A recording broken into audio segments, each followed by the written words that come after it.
Walter Grady, now 75, had become an almost permanent presence in the Brooklyn streets he had wandered for over 10 years. Gaunt and deeply lined from time and hardship, his once black beard had turned silvery and wild from years without proper care. He was always seen with the same battered army-issue backpack, its olive fabric faded, the seams unraveling, the straps hanging by threads. Locals recognized him instantly and referred to him simply as the quiet one. Unlike others experiencing homelessness, who openly panhandled or sometimes clashed with passers-by, Walter kept a respectful distance from attention. He gathered empty cans and bottles to trade in for pocket change, graciously accepted the occasional sandwich or meal remnants from kind-hearted employees at nearby eateries, and rotated his sleeping spots nightly to avoid drawing complaints from any one store. What many failed to realize was that Walter had once worn a uniform and served his country honorably in the United States Army for more than 2 decades, retiring with distinction in 2005. The unraveling began in 2009 when his wife Margaret succumbed to cancer, a devastating illness that the VA hospital had initially overlooked. That tragic loss unmoored him. Refusing aid from relatives, Walter sold their small apartment and donated every cent to his wife's preferred non-profit. After that, he vanished into the bustling yet indifferent fabric of New York, preferring the solitude of anonymity. It's easier to be no one than be someone who let down the only person they ever truly loved, he once confided to a volunteer at a local soup kitchen on a bitter November day, as the wind howled outside and snow hung heavy in the gray sky. That afternoon, with temperatures plunging and his stomach aching from 3 days without food, Walter stepped into Morelli's Corner Market. His fingers numb from cold, he discreetly tucked an unsold loaf of bread, still wrapped but marked down, into the lining of his coat, while Mr. Morelli's attention was diverted by another shopper. Unbeknownst to Walter, the grocer had recently added wide-angled surveillance mirrors. "Hey, stop right there," Morelli yelled, already reaching toward the store's landline. "I'm calling the police." Walter didn't run. He didn't even flinch. He simply stood in the aisle, the top of the bread poking from his half-zipped jacket. "I just needed enough to get through one more day," he said quietly, almost apologetically. 2 officers arrived swiftly. The younger of the pair, Officer Jenkins, looked visibly uneasy as he clipped the cold cuffs around Walter's slender wrists. His eyes caught the tarnished dog tags hanging under Walter's collar. "You a vet?" Jenkins asked, frowning at the time-worn ID. Walter nodded. "I used to be someone who mattered. Not anymore." Jenkins sighed but followed through. "We still gotta bring you in. Shop owners pressing charges. Says this isn't your first time." At the precinct, Walter was booked like any other suspect caught lifting groceries. His public defender, overwhelmed and rushed, spent barely 3 minutes reviewing the case before moving on. Walter was assigned a court appearance the next morning, a preliminary hearing to determine the charges that would proceed. When the next day dawned, Walter was led into Brooklyn Municipal Court, wearing the same clothes from his arrest, now rumpled and creased from an uncomfortable night in holding. There were no familiar faces in the benches. No family had come. No friends had stepped forward. No veterans advocate or social worker had been notified. Just a few attorneys hustling between cases, reporters idling until more dramatic trials began, and clerks buried in their daily schedules. Case number 52,461. People v. Walter Grady, the clerk intoned, barely looking up from the docket. A young assistant district attorney adjusted his tie and addressed the court. "Your Honor, The defendant was apprehended stealing bread from a neighborhood store. Given his previous offenses and transient status, we're recommending pre-trial detention. Presiding was Judge Michael Carmichael, a strict jurist with a reputation for expedited hearings and little tolerance for repeat offenders. He glanced at the file, seemingly uninterested, and gave a perfunctory nod toward Walter. "Mr. Grady, how do you plead?" he asked. Walter, barely audible, replied, "Guilty, Your Honor. I was hungry." A stifled laugh came from the gallery, but the judge quickly cut it off with a glare. He returned to the file, flipping a page. Walter Edward Grady, former Staff Sergeant, U.S. Army. His voice faded slightly as he scanned further. A hush swept over the room. The judge's fingers clenched the edge of his bench, his knuckles turning pale. He stared at Walter again, more intently this time, then looked back at the document.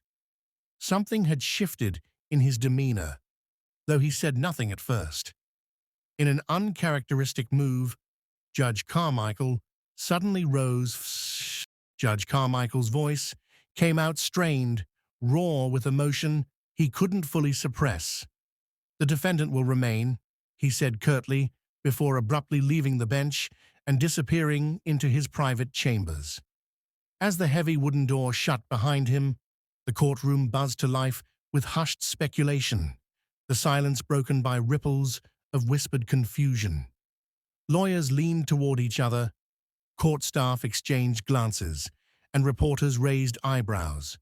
Only Walter sat motionless, eyes lowered to the scuffed floor, either unaware of the sudden shift in atmosphere or too tired to care.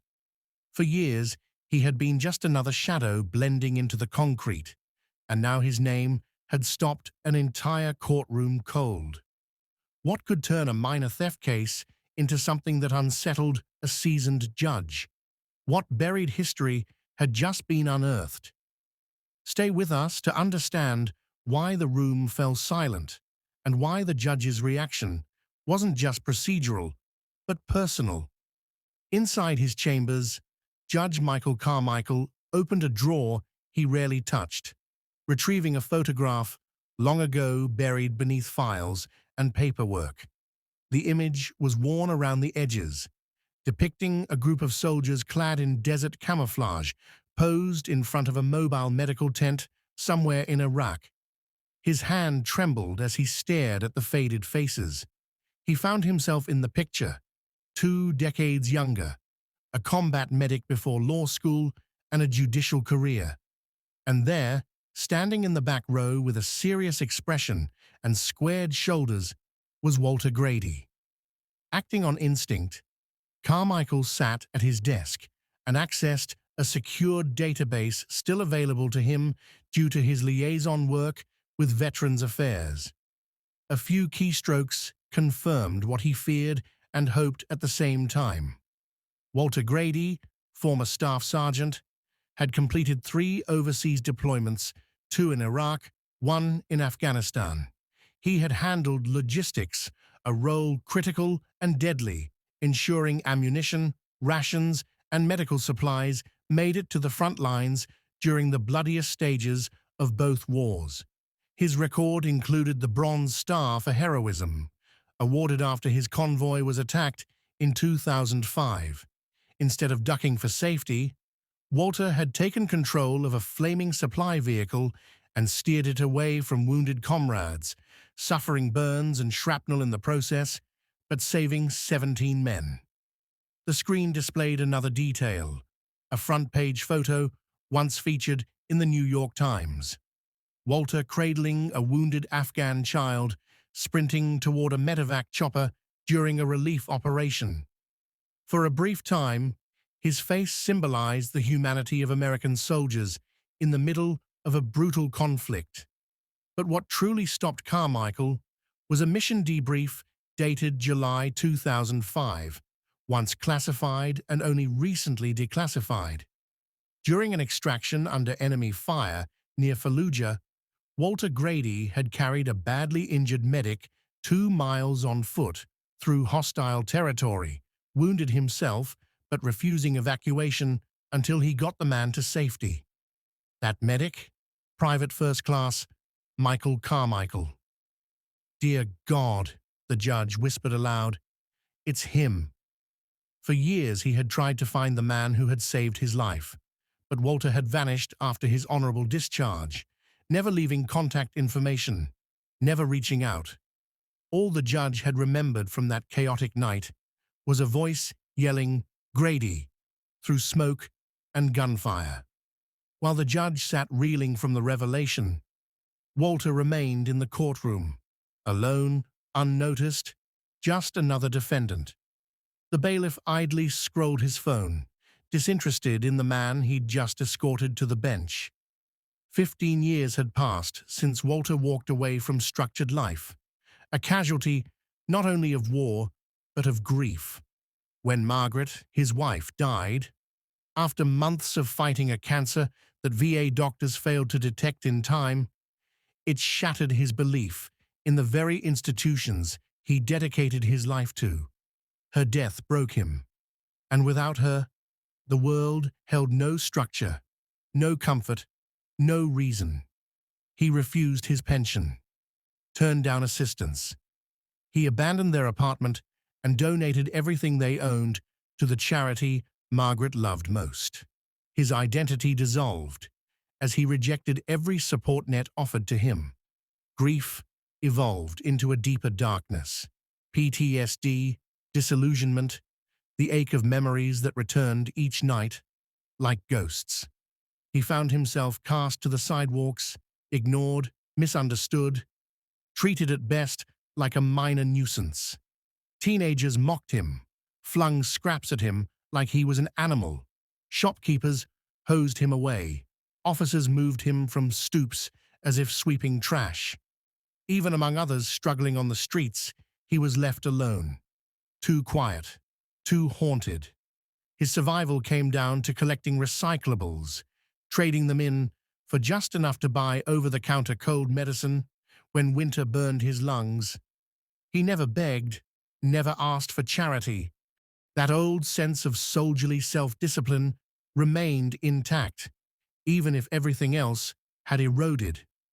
On the hardest nights, when the wind cut through his coat and his bones ached from cold, he would unfold a crinkled photo of Margaret, kept in a sealed plastic sleeve, and whisper, "Almost there, Maggie.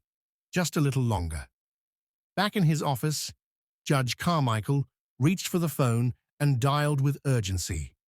His first call was to the local VA office, requesting immediate confirmation of Walter's record and any service-related documentation that could support his legal case. Then he made a second call, this time to Colonel James Mason, now retired, who had once served alongside both him and Walter in Iraq. "Mason," the judge said, voice taut, "it's Michael Carmichael. I found him. The man who dragged me out of that hellhole in Fallujah. He's here, in my courtroom. He's homeless, arrested for stealing a loaf of bread." There was silence on the line, followed by a sharp intake of breath. "I'll be there in 3 hours," Mason replied. "Don't let anything happen to him." Carmichael didn't hesitate.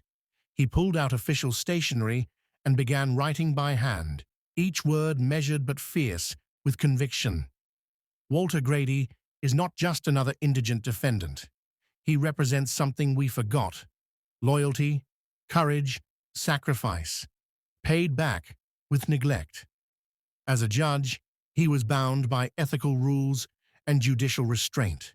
He couldn't simply toss out the charges because of a personal connection, but he could and would ensure that justice didn't end with a jail cell for a man this country had failed to honor. As the recess drew to a close, the judge's clerk spotted a piece of paper on her desk that hadn't been there earlier. Atop the page was a familiar, grainy photo. Walter Grady, younger and stronger, cradling a wounded Afghan child as he sprinted toward a medevac chopper. His expression, caught somewhere between pain and resolve.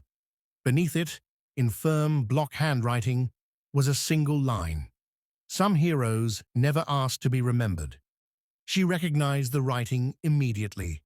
Colonel James Mason, whose prior communications with the court on veterans' issues were burned into her memory. The implication settled in fast. Walter Grady wasn't just another name on the docket. He was a man whose bravery had rippled silently through the lives of many, including people now sitting in judgment of him. When the courtroom reconvened, Walter noticed something had shifted. The change wasn't overt, but it was unmistakable. Judge Carmichael, once remote and impassive, now carried a different air, one of recognition, of gravity touched by something like reverence. Walter didn't know what had prompted the transformation, but he could feel the weight of it. Then came the unexpected. In light of new and significant information regarding the defendant's service record, Judge Carmichael declared, voice level but firm, the court will defer further proceedings pending a complete inquiry into the facts. Mr. Grady will remain in custody until tomorrow's hearing. The prosecutor blinked, clearly caught off guard, but offered no objection. Walter, long used to decisions being handed down without clarity or compassion, simply nodded in response. As officers moved to escort him, the judge added, "Ensure Mr. Grady is given a proper meal and medical attention." That evening, a local news blog picked up the story, running it with a tone of skepticism. Homeless man claims to be war hero.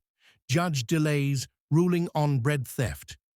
The comments section exploded in familiar outrage. Why doesn't he just go to the VA if he's really a vet? Another bum spinning a sob story for sympathy. Stolen valor should be a felony. Somewhere in the county holding facility, those headlines reached inmates through contraband phones. One young man, face still fresh with anger, cornered Walter near the sink in the common area. "My brother died in Helmand," he spat, shoving Walter backward, "while old fakes like you wear the uniform for pity." Walter didn't raise a hand. He didn't speak. He just took the hit, like he'd taken years of disdain from strangers who never saw the man behind the beard and ragged coat. That night, he left his food untouched, retreating to his cot where he held his military dog tags in one hand and the photo of Margaret in the other. He stared at her face, as if asking a question he couldn't say out loud. For the first time in years, someone had looked through the wreckage of who he'd become and seen the man he once was. Have you ever seen someone misjudged just because of how they looked? A person dismissed before they had a chance to explain who they were, share their story. Someone out there might need to hear it. The following morning, Walter was escorted back into the courtroom, unaware that the world outside had taken an interest. This time, the benches weren't sparsely filled with bored clerks and disinterested lawyers. Every seat was occupied. Local reporters, barred from entering, gathered outside with cameras and notepads, hoping to document whatever was about to unfold. Walter's confusion deepened when he was introduced to a new attorney, a tall, gray-haired man in a tailored suit who carried himself with quiet authority. "Richard Harlow," he said, offering a firm handshake. "I'm with the Veterans Legal Defense Alliance. We've been asked to represent you going forward, Mr. Grady." Walter blinked, unsure who had called in such help. "Why?" he murmured. Harlow offered a small, knowing smile. "Let's just say, your story reached the right ears." As Walter took his place at the defense table, the courtroom doors opened with ceremonial weight. Everyone rose. Judge Carmichael entered in his robes, but behind him, flanked by uniformed bailiffs, came 3 men in full-dress blues. Military officers, their medals and insignia gleamed under the overhead lights. Walter sat frozen, his breath caught somewhere between awe and dread. "All rise for the Honorable Judge Michael Carmichael," the bailiff called out, and the room stood. The hearing resumed, but it no longer resembled a routine arraignment. The atmosphere had shifted to something solemn, deliberate. Judge Carmichael's voice carried a new tone, not of personal indulgence, but of moral necessity. "Before we proceed with the charges currently before this court," he began, "we will hear relevant testimony that may bear significantly on the matter." Walter didn't have time to react before a familiar figure stepped forward, taller, older, but unmistakable, Colonel James Mason. Though 2 decades had aged his face and grayed his hair, his posture remained precise, his presence commanding. After taking the oath, he turned to address the court in a calm, practiced cadence.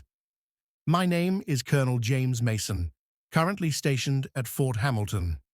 I have known the defendant, Staff Sergeant Walter Grady, since our deployment to Iraq in 2003. Mason paused, his eyes settling on Walter. "This man saved 17 lives when our convoy came under attack near Fallujah. Under heavy enemy fire and with fuel trucks about to detonate, Staff Sergeant Grady commandeered one of the burning vehicles and drove it away from the convoy's position, shielding the rest of us from certain death. He sustained severe burns in the process." Gasps and murmurs spread through the courtroom as Mason continued. "He didn't stop there. After we regrouped, and while chaos still raged, Staff Sergeant Grady found a wounded medic, Private First Class Michael Carmichael, and carried him 2 miles through hostile territory to an extraction point. He did this while bleeding from his own injuries, refusing evacuation until every soldier was safe." The courtroom turned to the bench. Judge Carmichael's facade, so carefully constructed, fractured. His jaw tightened, his eyes misted, and for a moment he was no longer a judge, but a man remembering what it was to be helpless, wounded, and carried through fire by someone who'd vanished without a word. Now, decades later, that same man sat in his courtroom, forgotten by the world, but never by the lives he had saved. As Walter gave a quiet nod of acknowledgement, the young prosecutor shifted uncomfortably on his feet, clearing his throat as he addressed the court. "Your Honor," he began, hesitant, "while the testimony we've just heard paints a compelling picture of the defendant's honorable service, it doesn't negate the fact that he committed an act of theft." He glanced around, his voice faltering under the weight of the moment. "We're still dealing with a criminal charge here." Before he could continue, Colonel Mason raised a hand, his voice calm but firm. "With respect, Your Honor, I'm not finished." He turned slightly and opened a folder with precise movements. "Upon examining Staff Sergeant Grady's case file, my office uncovered a critical administrative oversight. During the 2008 digital migration of VA records, Walter's benefits were wrongly terminated after documents were mailed to an outdated residence. There's no evidence he ever received or responded to those notices because they never reached him." A stunned silence fell across the room. "By our calculation," Mason continued, "he should have been receiving $1,370 a month in pension and medical coverage for service-related injuries. That's over 15 years of unpaid compensation, more than $246,000 in total, not including retroactive health care." Even Walter, who had remained expressionless through most of the hearing, stared down at the folder, disbelief flickering across his tired face as his hands clenched the table edge. "And that's not all," Mason added, now holding up another document. "We've gathered written statements from 5 of Walter's former comrades, all testifying to his integrity and leadership. One of these letters comes from General Thomas Richards, whose son was among the 17 soldiers Walter saved during that ambush outside Fallujah. It all exists because you didn't leave me behind. For the first time in years, Walter smiled, not the faint, fleeting kind offered to avoid attention, but a true, unguarded smile that softened the lines on his weathered face and reached his eyes. "No man left behind," he said, his voice low with conviction. That wasn't just a phrase to me, it was a promise. 3 days later, Walter stood in Judge Carmichael's chambers, no longer wearing the threadbare coat of anonymity, but a crisp new suit with his military decorations displayed proudly across his chest. The Bronze Star, the Purple Heart, and the campaign ribbons that quietly told the story of grit, loyalty, and survival. A representative from Veterans Affairs presented him with a formal apology and a settlement to account for 15 lost years. As cameras clicked and journalists leaned forward, Walter chose to speak for the first time. "I don't want anyone to feel sorry for me," he said plainly. "I just want to make sure the ones who come after me don't disappear the way I did." His words, simple and unscripted, struck a chord that resonated far beyond the room. The story, once a minor local headline about a petty theft case, surged into the national bloodstream. Lawmakers referenced Walter's experience as they introduced bills to overhaul the VA's outdated systems. News outlets juxtaposed the iconic photo of Walter cradling the injured Afghan child with more recent images of him, huddled in a Brooklyn alley, wrapped in a garbage bag for warmth. The contrast was jarring and necessary. Walter Grady, invisible for over a decade, had become a symbol too potent to ignore. 6 months later, Walter moved into a modest apartment in Veterans Village, a supportive housing complex just miles from where he once wandered nameless. The walls of his new home were sparse, save for one corner he'd dedicated to a growing collection of photos. Margaret, beaming in her wedding dress, his unit in Iraq, locked in youthful bravado, a recent shot of him and Judge Carmichael side by side at a veterans recognition ceremony. He turned down most media interviews, preferring quiet dignity over spectacle, but agreed to speak at local high schools. There, his honesty struck a nerve with students, especially those skirting the margins of discipline or hope. Walter didn't lecture. He didn't glamorize war or wallow in victimhood. He simply told the truth about courage, about pain, about disappearing into the cracks of a system he once protected with his life. On quiet afternoons, Walter could often be found sitting at Prospect Park, watching children race across the grass, sometimes the same bench he had once claimed as shelter when doorways and train stations proved too dangerous or cold. Outside the Brooklyn courthouse, where his life had taken its dramatic turn, a bronze plaque now read, "Justice is remembering those who were once forgotten." Next to it stood a relief sculpture capturing the moment Walter, then Staff Sergeant Grady, carried a wounded young medic across scorched earth, an image frozen in time, the American flag draped behind them.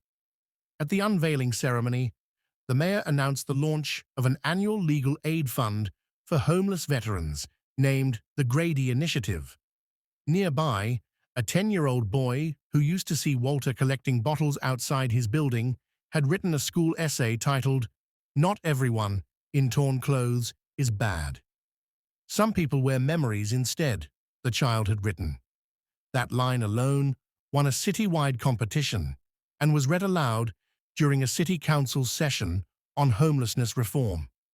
Walter maintained a quiet but growing friendship with Judge Carmichael, joining his family on Sundays for dinner. One evening, the judge's young son asked him, "Were you mad about being homeless for so long?" Walter took a moment before answering. "No," he said quietly. I don't need pity. I just hope that those who come after will remember those who came before. On Veterans Day, dressed in full uniform for the first time in decades, Walter stood before a packed crowd at Fort Hamilton. When asked to speak, he kept it short. "I used to protect this country," he said into the microphone. "Now this country has protected me." He paused, then added, "Kindness doesn't expire. It just waits for someone patient enough to bring it back." As he stepped down, every soldier in attendance, young recruits and battle-hardened veterans alike, rose to their feet in a silent salute. Walter straightened his shoulders and returned the gesture, eyes clear, posture proud. He no longer looked down at the ground. He was facing forward now, toward the future. And so the story, which had begun with a man caught stealing a loaf of bread, came full circle. The prosecutor's voice had been cold that first day. "Your Honor, the defendant was found in the act of theft." The courtroom had chuckled, dismissing the man who bowed his head and whispered, "I just needed strength to live one more day." But the judge hadn't laughed. He had heard the man's name, and in that name, a memory, buried deep, had come roaring back. A name shouted across a battlefield, a life saved, a debt long unpaid. Who was he? He was Walter Grady, and the country he once served finally remembered.